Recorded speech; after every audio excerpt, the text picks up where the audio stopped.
We have more from Frank Luntz's conversation with a bipartisan group of lawmakers. So, Frank, tell us about the final clip we're going to hear.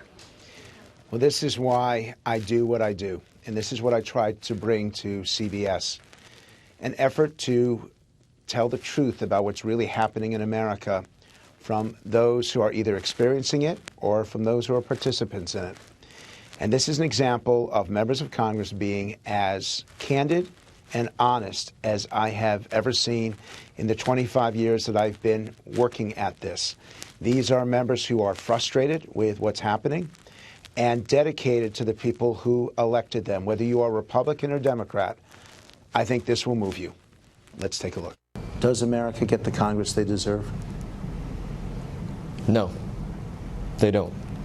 This is not a place that across the board acts in the same way that people do on the battlefield. On the battlefield, people serve without regard for the consequences that could happen to them when looking down the barrel of an AK-47, and they don't serve based on whatever reward they're going to get for charging, some gun nest with an AK-47 sitting in it. There's not regard for that personal sacrifice or that personal gain. It is sense of duty to country above all else. Sense of duty to country and sense of duty to your comrades, your brothers and your sisters in arms above all else. Is Congress what the American people deserve? You know, I agree with Brian. When you're in uniform, you have people of one political party or another, one ethnicity or another, one religion or another, and there is absolutely no barrier or obstacle that exists between us because there is that singular focus on mission and service and putting our country first.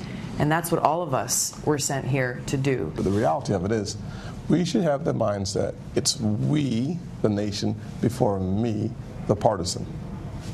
Bottom line. I mean, as a matter of fact, the longer I've been here for 6 years now, the most dogmatic people have been here the longest. I think term limits are a good thing. Oh, yes. I think they're a good thing. And therefore, we ought not protect those. America is frustrated with the privileged class.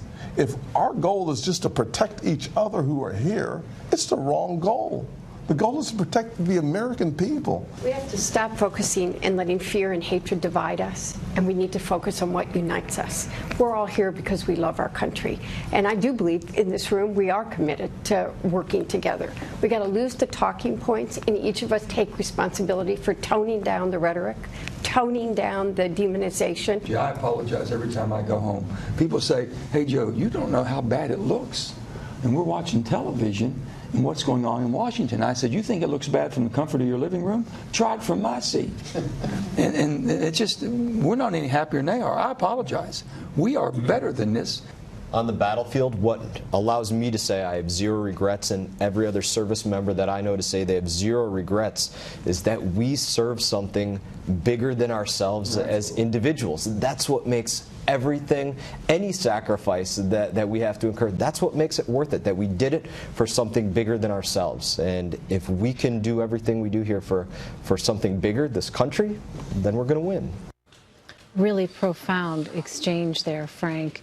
I wonder, what was your thought as you were hearing these lawmakers talk about that?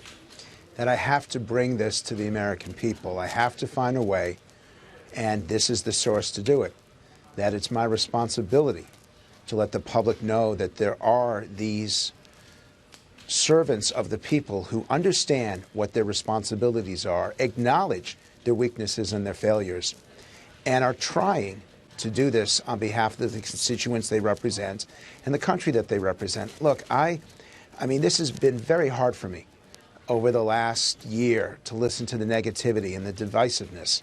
This is not the politics that I entered when I was a kid.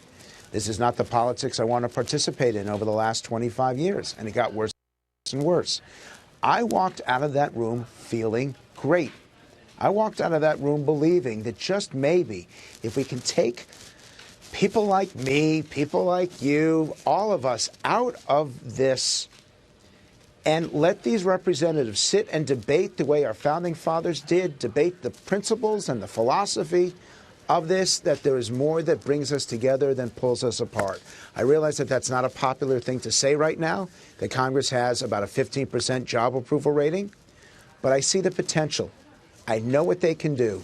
And for the first time in a long time, I'm at least somewhat hopeful that they can get it done. I have to say, Frank, it was so illuminating to hear those lawmakers essentially drop their guard. It sounded like you really were talking to actual people, and I think sometimes the discourse, as you've noted, can become so coarse that people forget these are public servants. So thank you for bringing that conversation to us and for reminding us of our shared humanity. CBS News contributor and Republican strategist Frank Luntz. Thank you.